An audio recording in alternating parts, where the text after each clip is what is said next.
to, right? Does anyone remember what is Shastra?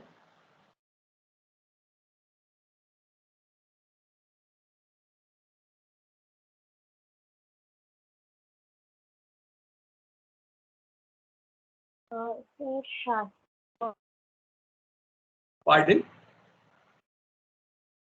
Can you come loudly? Can you speak loudly?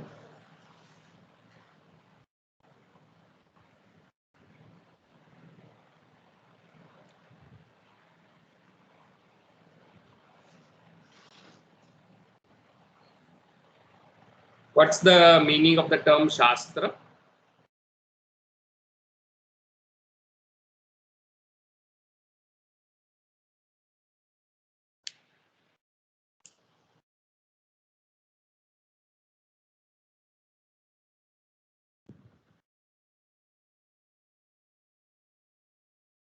So Shastra was part of Vangmay and part of Laukik Vangmay. And under Shastra, And what do you we mean by have Laukik? Dharma You Shastra. are right. You are absolutely right about Laukik. Means So regarding. Laukik means earthly, was it? Like there's Yeah, yeah, Apurusha, Purusha, and Laukik. So Apurusha is divine, like angelic. No, Apurusha is godly. or not Purusha is created by angelic. human, right? Yes, Or Purusha yes. is, and that would include what? Vedas, Vedic knowledge. Right, correct. And And Purusha would Purusha include, is semi-divine, so it includes right, Itihas and Puran, the right, Smriti. right. And that is And also then there's called Laukik. Smruti tradition, right? Huh. So, or Purusha is also called Shruti tradition, that which is heard. Hmm. Hmm. Purusha is called Smruti or Itihas, Puran, and Mahakavyas, which are also part of Itihas and Puran in some way, right? And the third category is, Laukik, that is created by other humans. yeah, or it deals with the worldly matters, right? Its primary focus is on worldly matters. And it is of two kinds. One is Shastra and other is Kavya, right? So what is difference between Shastra and Kavya? Kavya is something that gives you aesthetic pleasure. Yeah, What gives Kavya you and aesthetic pleasure? sorry, sir. Kavya. Kavya gives you aesthetic pleasure, right? And Shastra is what?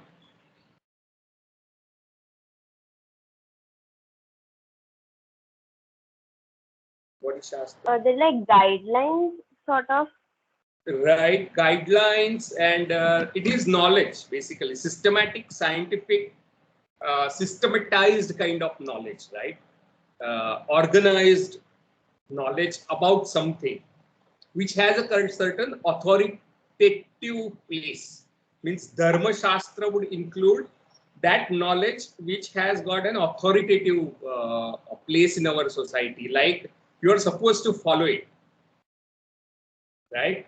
And it's a binding thing on you to follow Dharma Shastra. Otherwise, you will be dragged to court uh, and you would be tried before the court.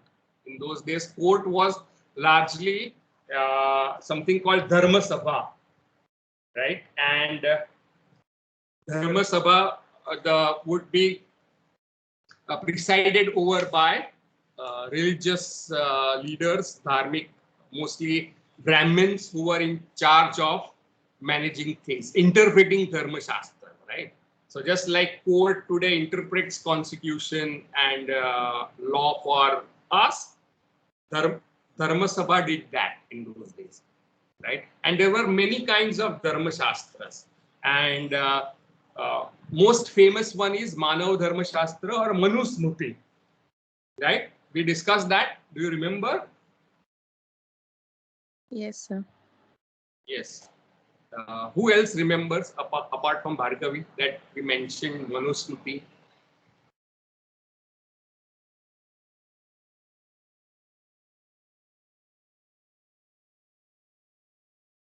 No one else remembers?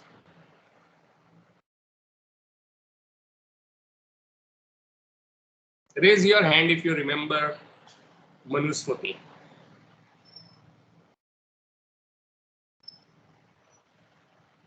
Dharma remembers. Who else? Yes, Maitreyi remembers. By the way, Maitreyi, do you know where your name comes from? She was a scholar. She She was a scholar, Yagyavalkya Rishi's wife. right? And in which text do you find this? That I'm not aware of. Okay, it is in Upanishads, right?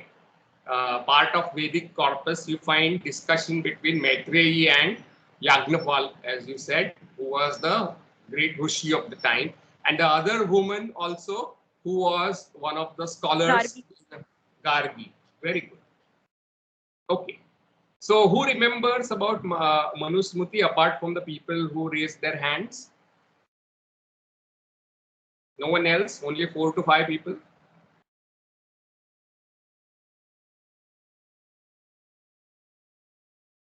Others don't remember?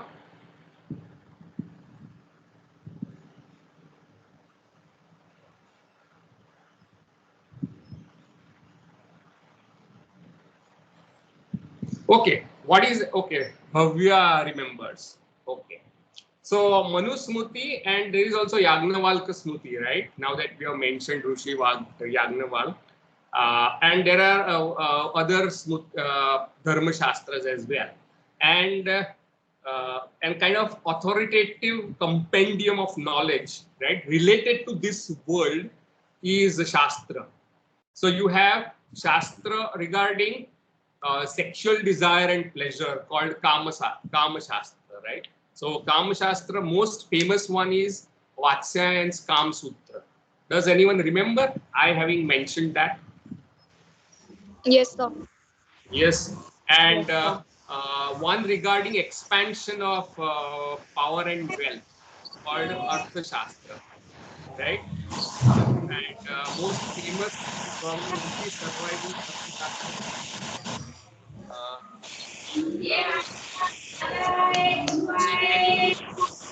See, can you turn off your mic? Yeah. So you have Shastra about wealth, and most famous is Kautilya's Artha Shastra, which we'll talk about when we discuss the play. Because play is supposedly based on the character who is supposed to have wrote that play. Right.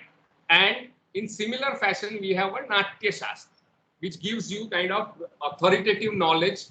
It's a kind of compendium of knowledge about Natya, and Natya is theater, right? Coming from the word Nrutya or Nrutya. So dancing and theater were seen to be very closely allied, and that's why what Bharat Natya Shastra talks about in terms of theater was as much applicable to dance forms, especially the form called Bharatnatyam, right? And Bharatnatyam was classical dance, mostly preserved by uh, Ganikas or Devdasis or women who were considered to be, what should I say? What term should I use for Ganika and Devdasi? I'm not sure. Because they were not prostitutes, right, or sex workers as we call them, because these women were also highly literate and learned, right? But their basic for their job was largely sexual pleasure, providing sexual pleasure. So Ganika is the term used, right? And Ganika may be extremely respected in the society, unlike word prostitute, which implies a kind of stigma, right? And Ganikas could also be heroines of the play. So they were respected women. So Bharatnatyam was preserved by them till in 19th century. People made it into classical Indian genre, which only the respectable, giving you respectability, right? So you can see the ambiguity around it. But Bharat's Natya Shastra seems to lay down certain basic canons of theatre and poetics. And we started discussing rasa and bhava. So does anyone remember the distinction between rasa and bhava? Yes, sir. Yes, Maitreyi, go ahead. Sir, bhav is emotion and rasa is flavor. So you know how when you create a natak, the elements that come together, they're like ingredients, and the uh, pleasure you derive out of it, it has a flavor of a sort. Right. That is Very good. So flavor yani ras and trope, as Maitreyi points out, was largely about food and ingredients and recipe and cooking. That's the metaphor used by Bharat himself, right? And rasa also implies some form of chemical, like rasayana, right? And rasa would also mean juice or sap. So juice or sap or flavor or chemical. So you can see a range of associations around rasa, right? And the term rasa was not coined by Bharat. In fact, the ideas which Bharat's Natya Shastra pulls together were not ideas invented by that Rishi Bharat, right? These existed before. So the ideas of rasa, you will go and you will find them in Upanishads and Vedic texts as well. You will find them in the great glossaries of the time, like Nirukta by Yaska. Nirukta was a kind of etymological dictionary which explained Vedic terms which had been out of use in everyday Sanskrit, right? And Panini's grammar. All these are important Vedang or the limbs of Vedas. Like हाथ पैर जैसे होते हैं ना, वेद के अंग है ये सब. व्याकरण, निरुक्त, नाट्य शास्त्र, right? Jyotish, Ganit, and whatnot. There's a whole set of Vedanga or those knowledge traditions which explain Ved, which elaborate upon the meanings of the Vedic text, the 4 Samhitas, the basic texts. So this is just a revision. So idea of rasa goes back to Upanishads and Vedic times, and you find a word rasa being mentioned in often in context of Brahma, right? And Brahma in Upanishadic thought means ultimate reality. It is a source from which the world that we experience comes forth from and then goes back into, right? The phenomenal world, the world of experiences, existence that you see, world of differences, right? Around you. The everyday life world that you know comes from the ultimate reality or Brahma. Not to be confused with Brahma, who is a god who is responsible for production of the world. So Brahma is a deity. Brahma is a philosophical idea that the whole world has come from that. Any questions about the idea of Brahma here? Brahma as that which expands. Because that is one of the core ideas in Upanishads. And it is described as rasa. Raso by saha. He is rasa, right? So, and not exactly similar to God, as we know in Abrahamic traditions of Christianity. And so Brahma is not exactly God. Means Brahma is not concerned with your morals, right, per se. Yeah, Bhavya, क्या पूछना था?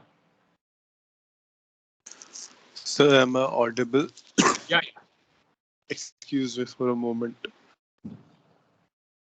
लिखित में ले ले, झाट का बाल भी नहीं उखड़ने वाला है। लिखित में तू भी ले ले। Sir, am I audible now? Yeah. I think Ajay, Sir, चीज हुआ, एक चीज आया, कुछ भी हो जाएगा, कुछ भी सामने आएगा, सामने कुछ भी आ yes, sir. Sir, I wanted to ask about the idea of Brahm.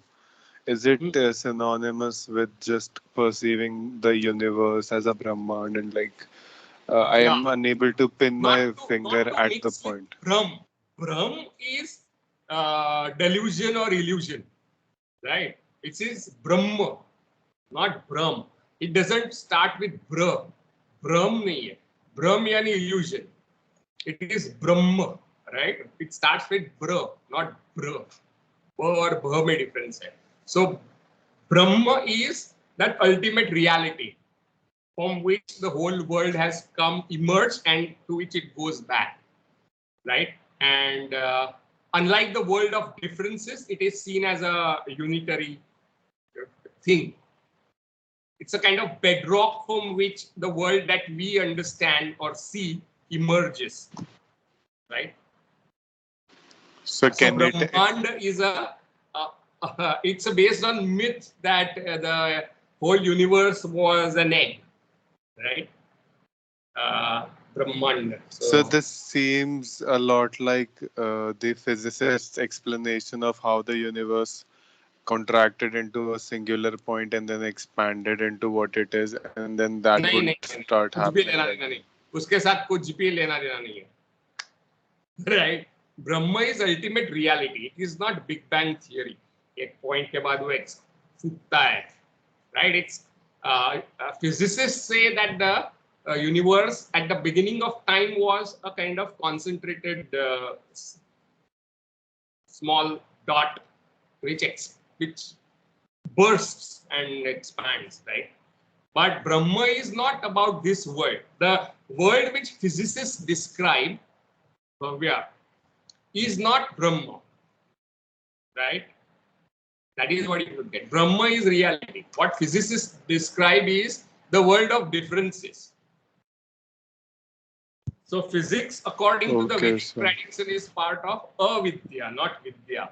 Avidya is not ignorance per se. Avidya is knowledge about this phenomenal, transient world such as ours. So knowledge about exam में mark लाने के लिए जो आप पढ़ते हो वो अविद्या है.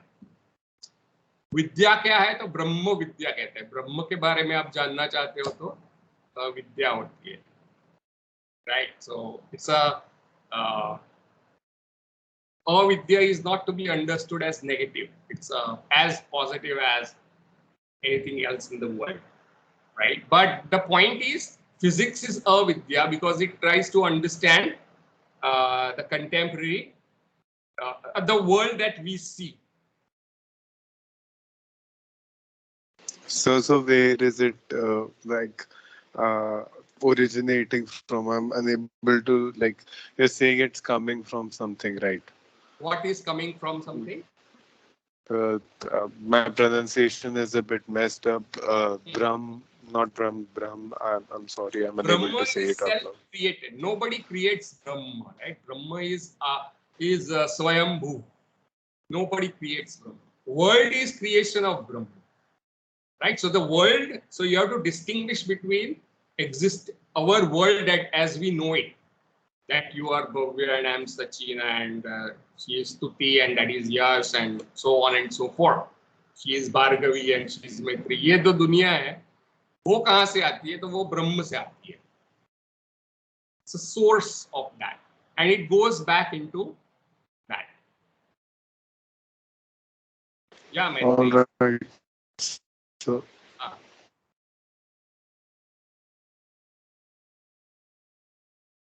Right. So Maitreyi has distinguished this for us. Very good. Brahm is delusion. Brahma is the idea of ultimate reality, and Brahma is a god. जिसको से चार मुख बताया जाता है ब्रह्मा को. I don't know if you have seen photograph of Brahma. It's a white bearded guy usually with 4 heads, and each head is speaking each of the Vedas. Right? Have you seen this photograph somewhere? Yes, sir. या सो ये 4 जो मुख होते हैं ब्रह्मा के, उसमें से वेद निकलते हैं 4 टाइप के, right. So a deity called Brahma is different from Brahma as the philosophical notion of ultimate reality is different from Brahm. Brahm is more like Hindi term, right? So yeah, Brahma is Sanskrit term. Brahm comes from Sambram. Okay, so going back to Ras, the idea of Ras is considered to be ब्रह्मानंद सह उदर means वो जो ब्रह्म का ज्ञान मिलता है तब जो आपको जॉय आता है, the kind of bliss that you experience when you achieve that ultimate reality is similar to the kind of pleasure that you derive from watching a play और रीडिंग अ पोम. या धर्म, क्या कहना है आपको? Sir, how have they laid out a pathway or any way to experience the ultimate reality that the Vedas talk about? Yes, there are multiple pathways, right? And a great metaphor used in Veda is that ekam sat vipra bahudha vadanti, means different great people have pointed out different ways to achieve him, but he is one, right? वो एक ही है मगर उसको अलग अलग scholars अलग अलग नाम से पुकारते हैं. So there are multiple paths that lead to Brahma, but one basic path is realizing that yourself is and the Brahma is one and the same. Now self is not to be understood as your experience of who you are, right? My knowledge that I am Sachin is not my knowledge of self. It is knowledge of my ego, actually. Because Sachin is the name given to this body and mind, right? So self is different from our perception of ourselves. I hope you get what I'm saying. There is a difference between self as an ultimate reality and self as you know. So dharma, yes. So atma or self, right, is distinct from your ahankara or your who you think you are. So dharma says मैं dharma हूँ मगर that is not his real self. So realization that your real self and Param Atma is the transcendental self is one and the same. Is the realization of Brahma. So all that is spirituality, right? But we going back to the nature of rasa, then though Bharat seems to lay down the theory of rasa, it is not his invention. It has its roots in ancient.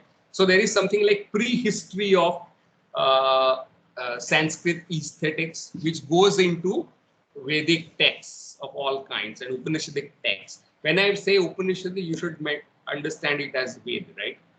The Vedic corpus. So the Natya Shastra says that there are 8 types of bhav. From word bhava means to exist, to be.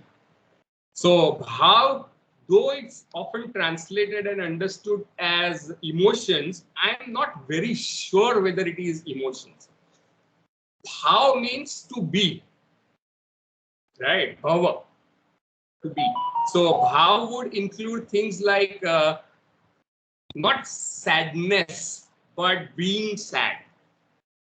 I'm not sure whether I'm saying something which makes any sense to you, but it is not emotional state, but the state of ontological state of being sad, being happy, right? Being sexually aroused. You're not talking of emotions of sexual arousal. It's more like being sexually aroused. So, but for the sake of convenience, we translate it as emotion.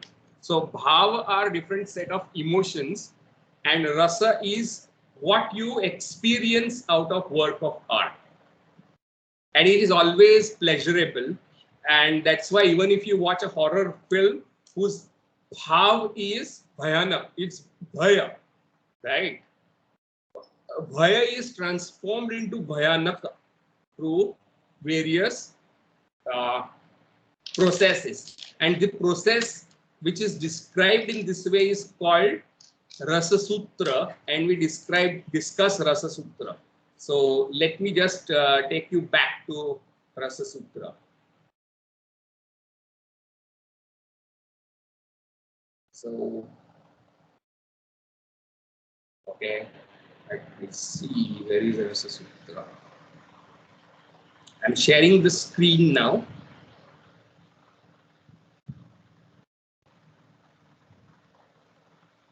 Can you see this screen? Is it visible? Is it visible? Yeah? Yes, sir. Right. So this is where we discuss Rasa Sutra. Right. And he gives example of how you cook. So here he says that rasa arises from proper combination of vibhava, anubhava, and vyabhichari bhava. Right. And it is called rasa nishpatti, or production of rasa. And how is it produced? It is produced by proper combination of things that gives rise to your emotional states.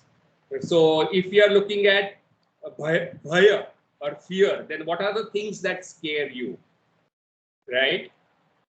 That produce the state of mind called bhaya. अगर मैं आपको बता दूं कल आपकी exam है तो आप डर जाओगे, राइट? हाँ ना?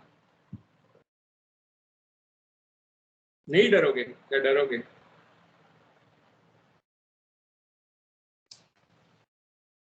हेलो सर थोड़ा बहुत तो डरेंगे ना. थोड़ा बहुत डरोगे. तो that situation which gives rise to fear is called anubhava, right? So that has to be shown on the stage. Then you have to show what? Then you have to show anubhava. यानी अगर आपको पता चलता है कि कल exam है तो आपके फेशियल एक्सप्रेशंस कैसे होंगे, आपका रिएक्शन क्या होगा, कॉन्सिक्वेंस ऑफ भय. तो क्या रिएक्शन होगा? अगर मैं बता दूं कल आपके एग्जाम है तो आपका रिएक्शन क्या होगा?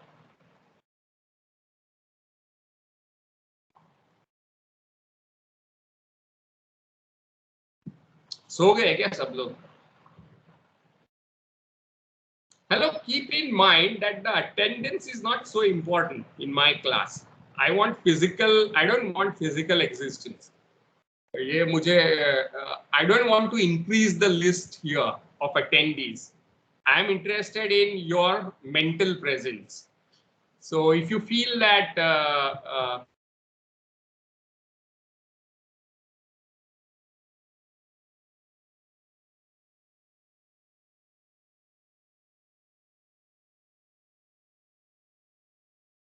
Sir, I can't hear you. you can use your data for something else.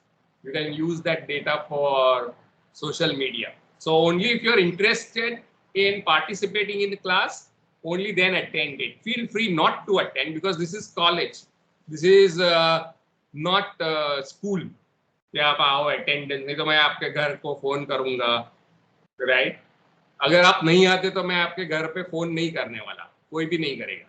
सो इसलिए जरूरी नहीं है आना क्लास में. I hope I am clear. So if you're not interested, then feel free not to come to class. It's not going to be a punishment. There is no punishment for not coming to class, right? Okay, so Deepa कह रही है क्या reaction होगा, उसने emoji से दिया हुआ है. हाँ सर, अगर आप बोलेंगे कि कल हमारी एग्जाम है तो हम पहले यही सोचेंगे कि ओ नो, कुछ तो पढ़ा ही नहीं है, कुछ प्रिपरेशन ही नहीं है. वो जो आपका एक्सप्रेशन है ना, उसे अनुभव कहते हैं. Yes sir. Sir actually I am a Hindi medium student, तो ये मुझे पता है अनुभव संचारी वो. Right.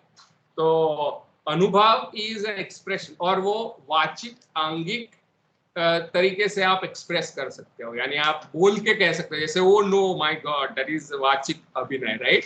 And the expressions that are seen on your face is called Angik Abhinaya, right? That is what Bharat says here. So all Anubhava is represented by 4 kinds of Abhinaya, right? First is Angik, second is Vachik, that is through voice modulation. The third is Aharya, which is about props and costumes. यानी मान लो आप पजामे में बैठे हो, right, और exam का declaration होता है, तो वो जो सीन होता है तो उसके कॉस्ट्यूम होते हैं आपके. So all that is part of आहार्य. And finally the fourth is सात्विक और physical reaction of your emotional state. कुछ लोगों को पसीने छूट जाते हैं, कुछ लोग फटाफट फोन करने लग जाते हैं, जैसे लास्ट मोमेंट सिलेबस में क्या है, मटेरियल क्या है, ढूंढने बैठ जाते हैं कुछ लोग. तो ये सब इज पार्ट ऑफ योर सात्विक भाव. Not recommended, but this is what Bharat से. नहीं तो आप बोलोगे कि सर ने कहा ऐसे करने के लिए, right? So these are 4 kinds of abhinaya that are being mentioned here.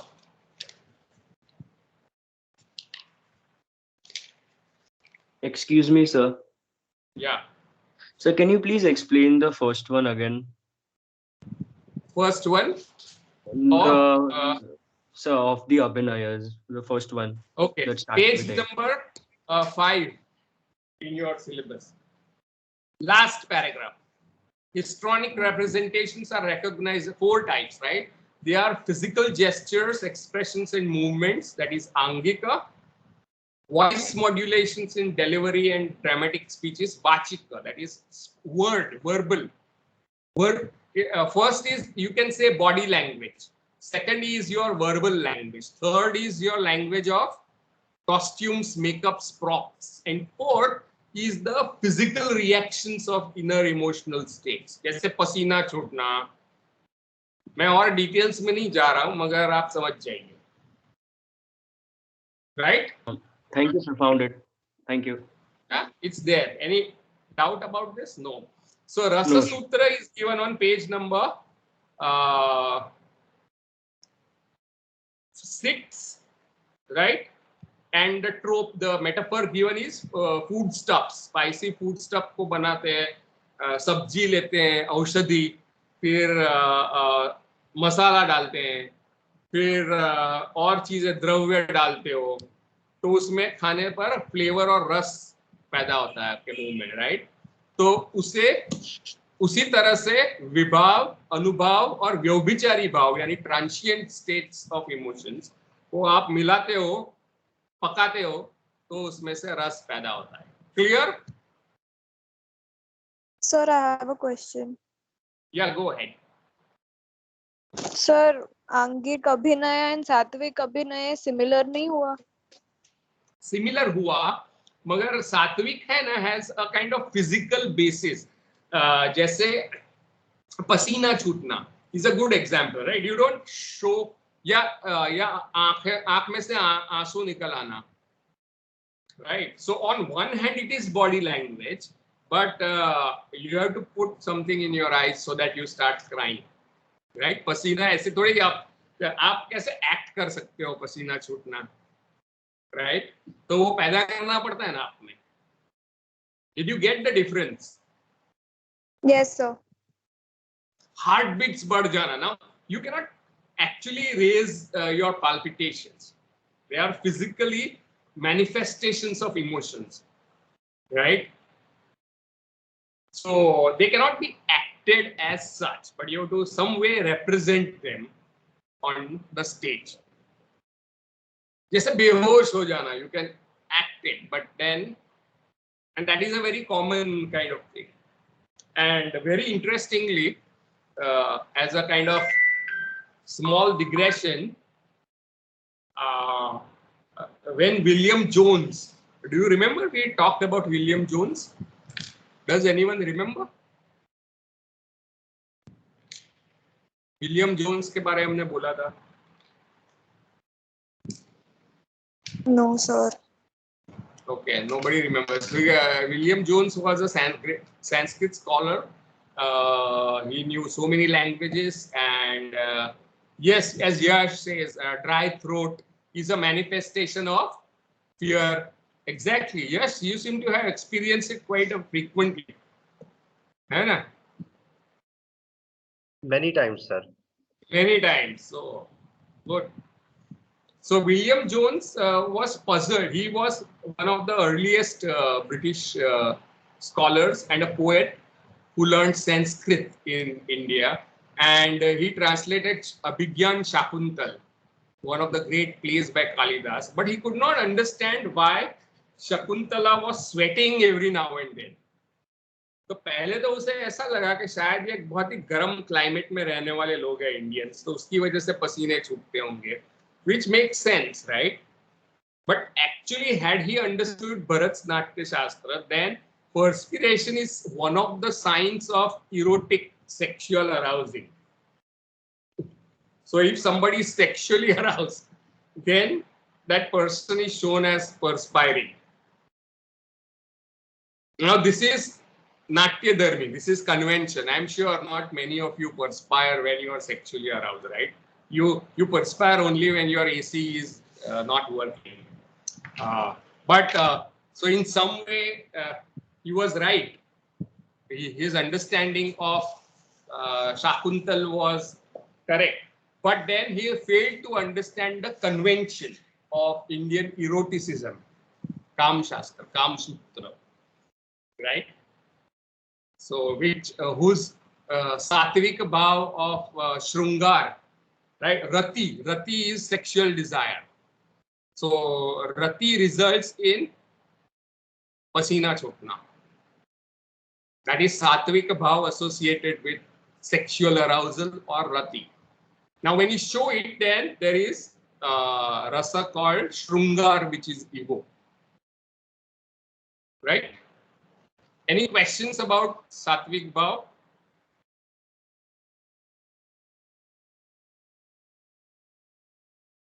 No, sir. Okay.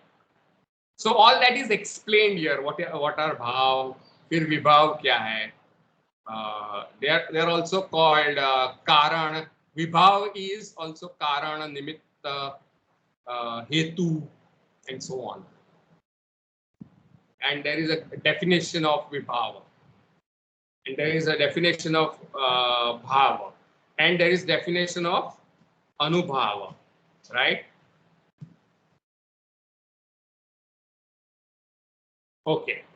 So he then goes on to make distinction between permanent mental states, स्थायी भाव and व्यभिचारी, which are transitory states. ये भी हमने देखा है, right? सात्विक भाव भी हो गया. Okay.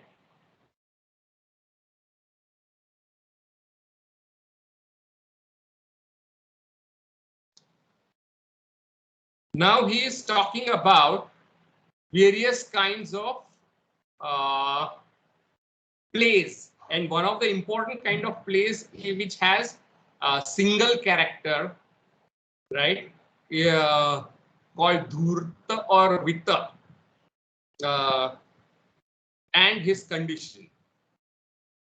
So Vithi is one of the kind of one act plays of those times, right, and he is giving a kind of various kinds of Vithi.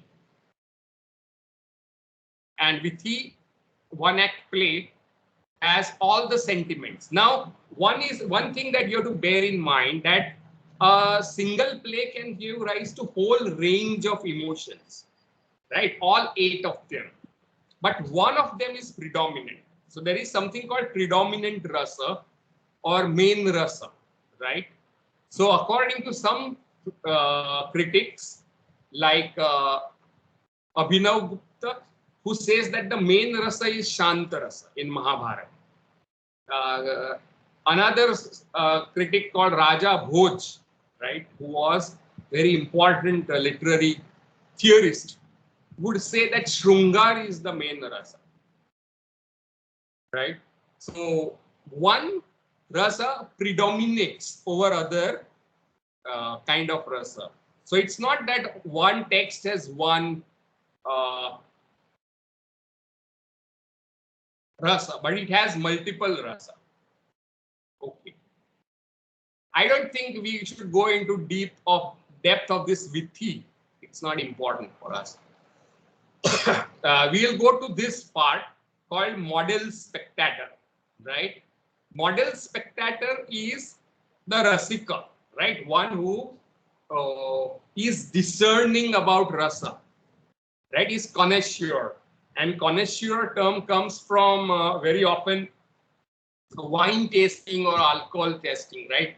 There are connoisseurs of wine who can make out by just smelling the liquor that where is it made, when was it made, which farm it is from, and so on and so forth. So these are the great expert connoisseurs who have got this extra sensitivity and discernment towards various things, right? These are experts in tasting, wine tasters. Have you ever heard of this? Have you heard Yes, of wine sir. tasters? Yes. Yes. Yes, इसके बारे में काफी लोगों को पता है. Okay. So Rasika is a person who, in aesthetic matters, who is discerning, and that person is also Sahrudaya. Right? Sahrudaya means person who has heart which is same as that of the author. Sahrudaya means he's together with the emotions which are being expressed on the stage. Right? So you can say these are the characters of an ideal audience or a critic. Right? A person who can watch dramatic performance with all his senses undistracted, is pure and honest. He is expert in judging pros and cons, who can ignore a fault and lovingly appreciate merit. He is to be regarded as spectator in a dramatic performance. Now, all these qualities can never be properly expected in a single spectator, obviously, right? And the knowledge of topics is also unlimited. So from among the mixed crowd of assembly of spectators, whatever particular craft, costume, deed or action a person is familiar with, that with reference to his own activity, he should try to judge and witness. Right. So suppose you are a politician and you are watching a play, then you will obviously look at it from certain knowledge of politics. Right. If you are a king, then you will look at it from a different perspective. If you are a teacher, then you will look at particular play from a different angle. If you are a thief, then you will look at the play from a different angle, right? So that's what he says, that who you are, there is a kind of your own personality decides what aspects you appreciate of the play. Men have different characters and natures. The drama is created on basis of human character as belonging to old and childlike men, women, and of high and low and middling status. Young men derive satisfaction in the representation of love. The learned in things based on some religious or philosophical principle. Those intent on money, in wealth, and passionless in topics concerning spiritual salvation. Now, this is, he says that those who are interested in certain aspects of life, right? And those aims in life are four according to the Shastras: Dharma, Artha, Kam, and Moksha. So young people are interested in Kam, right? Elders are interested in Dharma, right? And some people are interested in artha, money, wealth, and few people are interested in moksha. Brave men delight in personal combat, thus representation of heroic and terrible sentiments, and aged people in religious stories and Puran. So it is not possible for the low people to understand the action and behavior of exalted person. Now he is discussing spectators, right? Sahardaya, and how that is connected to characters. Now the focus on character is very interesting, and you can compare it again with Aristotle. Aristotle does not pay so much attention to audience and various personalities of audience, right? While Bharat says that you cannot holistically appreciate the entire play, but it all depends on who you are and what are your primary interests or purushartha in life, right? That decides what you appreciate. This is something like reader response. He seems to be anticipating reader response theory of criticism. So low people cannot understand actions of high, exalted. The wise are always pleased with the representation of all matters of principle. Children, untutored men, murkha, and women are always pleased with things evoking laughter with costumes, makeup, and scenery, or nepathya. Now, scenery was not elaborate in those days, right? So if you want to show a tree, then actual tree nahi hota. Then a person would say, this is the tree. And you have to imagine that there is a tree on the stage. I hope you get what I'm saying.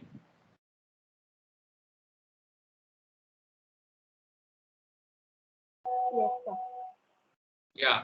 So one who experiences delight or tushti, that is satisfaction, when he sees the delightful, experiences sorrow when pathetic things are presented. Shok dikhao to sorrow, anger in presentation of anger, fear in fear. Such a person is known to be ideal or most superior spectator, right? Thus, a spectator who is able to enter in the particular imitation, anukarana, and this is very interesting because anukarana or imitation is very important in Aristotle's theory as well, right? Plato and Aristotle would talk of mimesis. I don't know if you have discussed that in the class. Mimesis के बारे में discussion हुआ है Aristotle Plato में? No, sir. Not yet, sir. Not yet. Plato is discussed? Yes, no. Not really, sir. We've just started, but Okay. So, for Greek theater, art is itself seen as imitation, right? Or mimesis. While in India, mimesis or anukarana is there, but it does not occupy kind of centrality that it occupies in Greek theater or Western theater, right? Ancient classical Western theater. Imitation, it meant anukarana in, not anukarana, mimesis in those days in the West meant several different things. And Plato was extremely hostile towards it. And Aristotle thought that imitation is a good thing. But that kind of ethical discussion regarding the status of art, political context of art was never central to Indian theory of aesthetics. For Greeks, the political dimension of art was extremely important. Right? And what do you mean by political dimension? Word political comes from word polis or city-state. Right? And polis, city-states were the states in Greece, which were like kingdoms on their own. Right? City-states. And they were democratic in the sense that a group of men would be usually ruling it, right? And there was a right to vote in those days, but that voting is not like our voting, because women and slaves were not allowed to have any say in the matters of state, only city-state. So one of the most important thought in Greek and Western civilization is what is an ideal polis?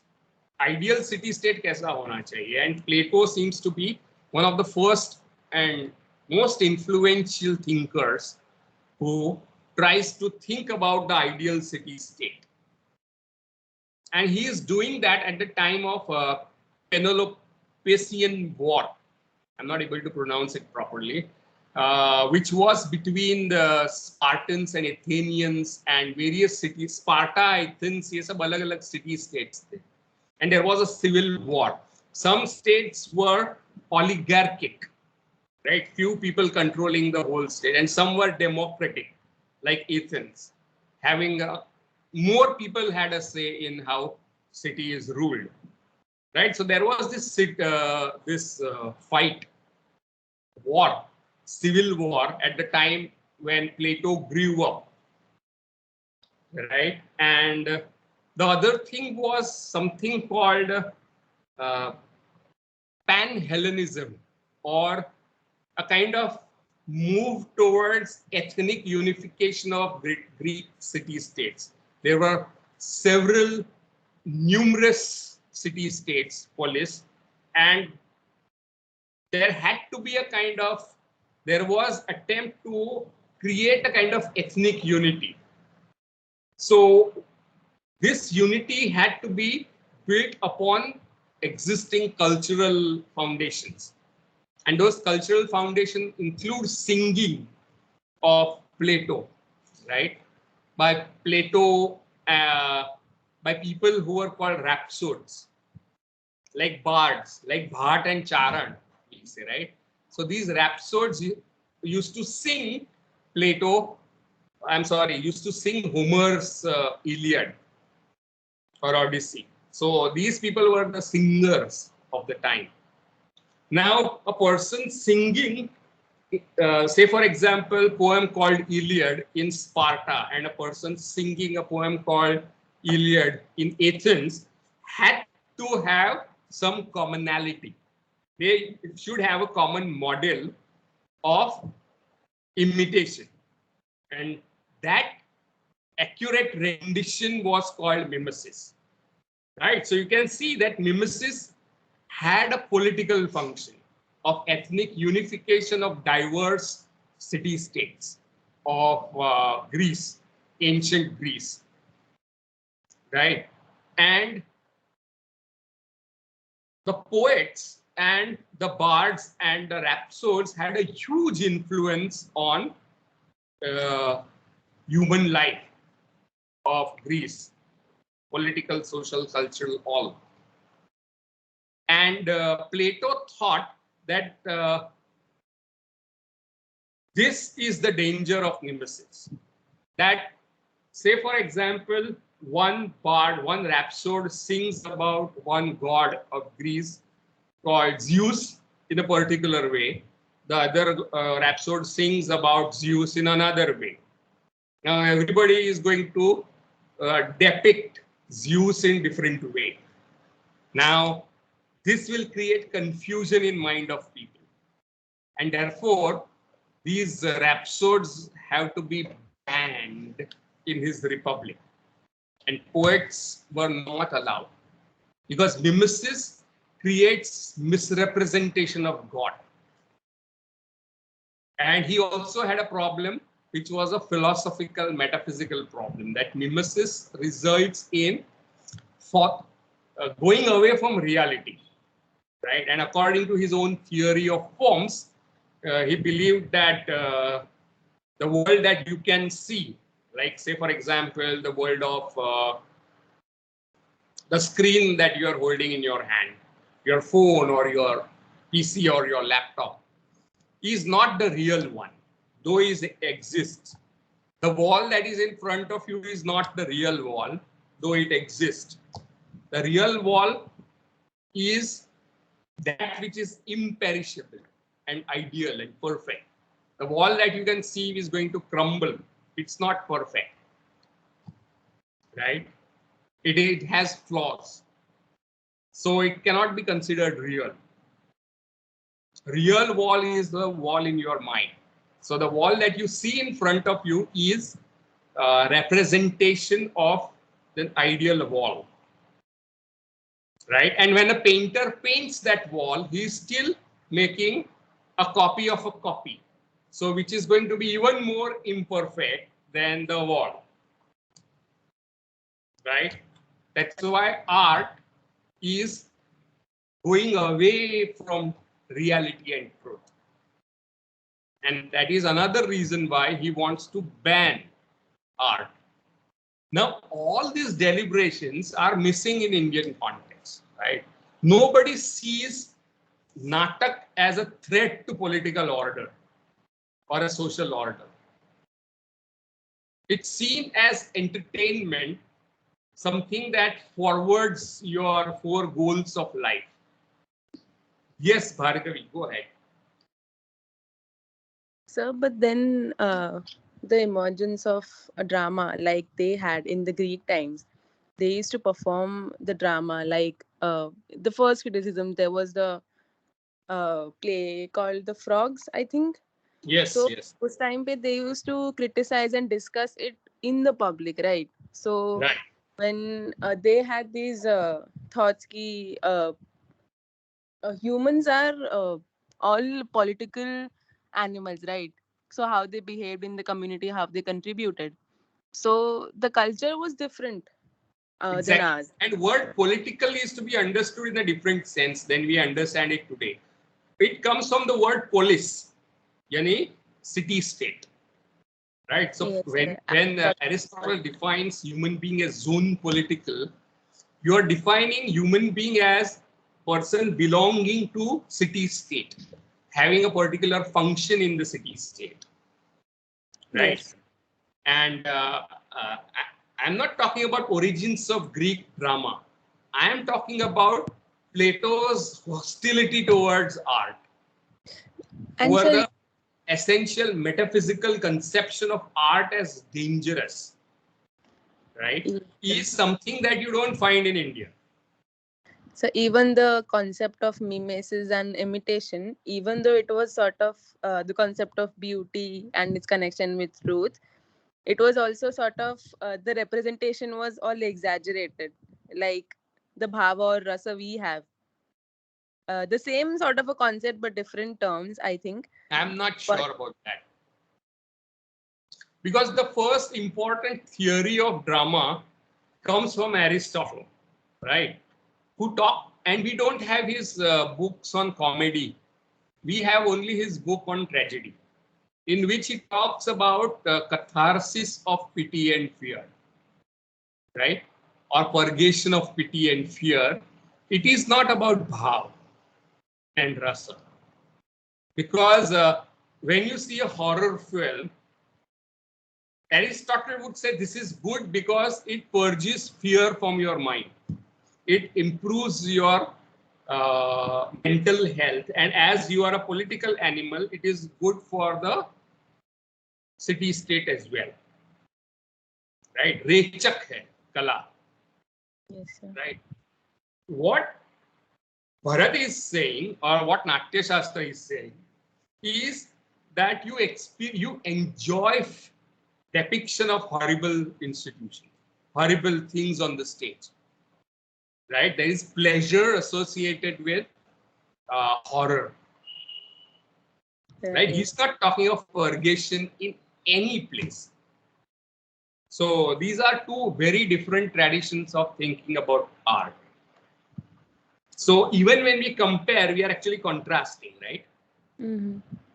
So purgation is not rasa. Rasa is pleasure that you derive from watching theatrical or watching work of art. No, sir. Actually, okay, that I understood your point, but what I was trying to say is, like, Plato was, rejecting these ideas because they were sort of exaggerated, and the representation was not entirely realistic, right? So that is what we lacked here in our context. We never questioned it. None of us. Plato doesn't say कि realistic depiction करो. वो तो कहता है नाटक ही नहीं आना चाहिए, censor, ban. That is. He's not saying but he's act against properly. it, right? Realistic नाटक करो ऐसा नहीं कह रहा है. वो कह रहा है नाटक ही नहीं होने चाहिए. Okay. Right? You get my point. It's not about realistic criticism. Realistic होने चाहिए इसलिए नाटक बंद है, ऐसे नहीं कह रहा. वो नाटक ही नहीं चाहिए. But he reasoned down why he rejects the ideas now. Right? He has given so many. He has a distinctive charge sheet against arts. Right? Yes, So sir. all that kind of thinking about art, we are comparing with Indian aesthetics, and we see that theater is never seen as an important part of political structure, right? It's not as dangerous that it can cause threat to political order. It can corrupt people's mind. ऐसे नहीं हो सकता. ऐसा नहीं देखा. Because probably conception of human life is not that human being is zone political. Right? Conception of human life is like human birth is considered best because you can actually consciously worship God and be devoted, have knowledge, ज्ञान, भक्ति, कर्म करके आप मोक्ष प्राप्त कर सकते हैं. That's why human birth is considered superior to all other forms of life. Not because zone political. So conception of life and human birth and